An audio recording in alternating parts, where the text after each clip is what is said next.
We are back now with a really fitting question on this Valentine's Day morning. Has modern technology meant the death of the love letter? Today, contributing correspondent Jenna Bush Hager is here with details on that. Jenna, it's an interesting question. Yeah, it is. Good morning, Matt. These days, Twitter, email, and text are the only ways to say I love you. But as children, my sister and I were delighted to find boxes of love letters in both sets of my grandparents' houses. They are so precious to our family. So this Valentine's Day, I decided to turn to the experts to see what my generation is missing. December 12th, 1943. My darling Bar. This should be a very easy letter to write.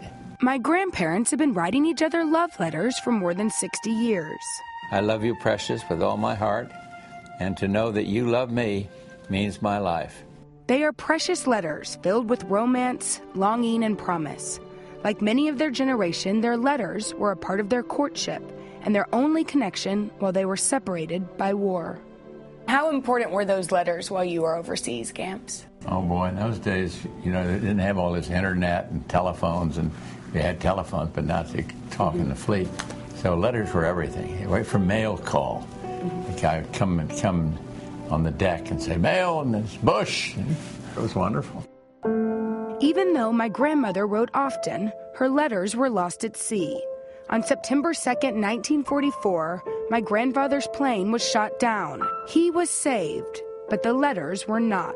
When he was shot down, I got a letter, all was well, but then... What was wrong with that? Well, I got a letter saying you were well, but Oh. You had written it before you'd been shot down. 66 years after my grandparents were married, mail call is more like a text message beep or an email alert. And I love you looks more like this. Has modern technology killed romance?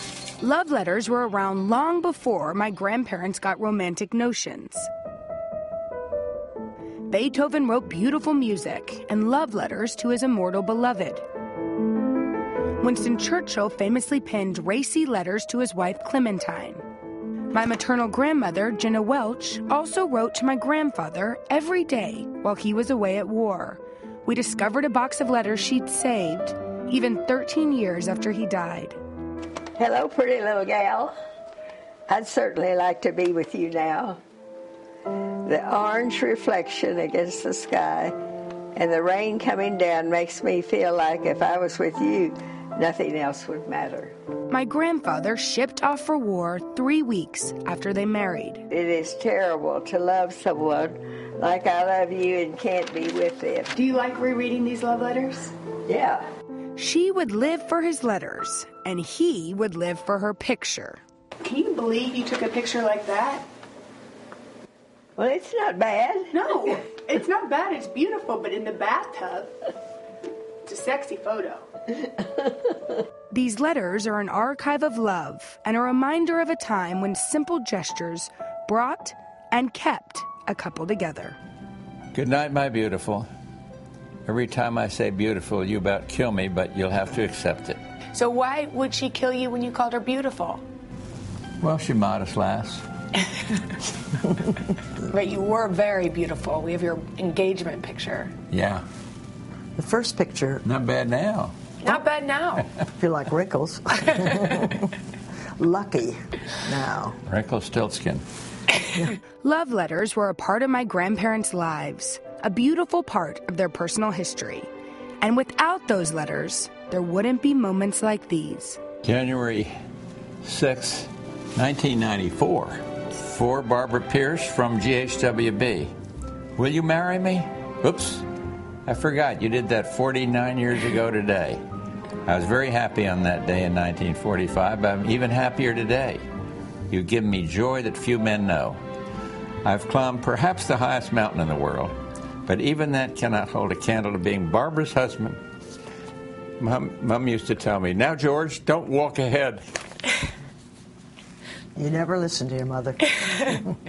Little did I know I was only trying to keep up with Barbara Pierce from Onondaga Street in Rye, New York. Oh, I love you. I love you, too. No, Gimpy, why are we such criers? You know what? You could be Speaker of the House. And on their 66th Valentine's Day together, a simple celebration. I'm going to ask her if she will be my Valentine. I do that every 4 or 5 years. That's about right. And she's agreed she will be my Valentine. Will you write her a letter? I don't think I will this year, Jenna. I'll be with him. There's no need to write. No. If I wrote a letter today, I would write the same letter. I love him that much. So my advice on this Valentine's Day, write a love letter. Or at least save your emails. My advice, get some tissues. Jenna, that, is such a great reminder of the power of the written word. And hats off to your grandparents for letting you share those letters because they are so personal. Well, exactly. And my grandfather says that he loves to write emails now, but he says it doesn't have the same therapeutic, romantic feel as actually sitting down with a pen and a paper. Yeah, your grandfather's one of the great letter writers. I remember your dad reading me some of the letters he wrote to him. So it's amazing stuff. Thank you. So let's all write some love letters. Yeah. Happy Valentine's Day. Happy Valentine's Day.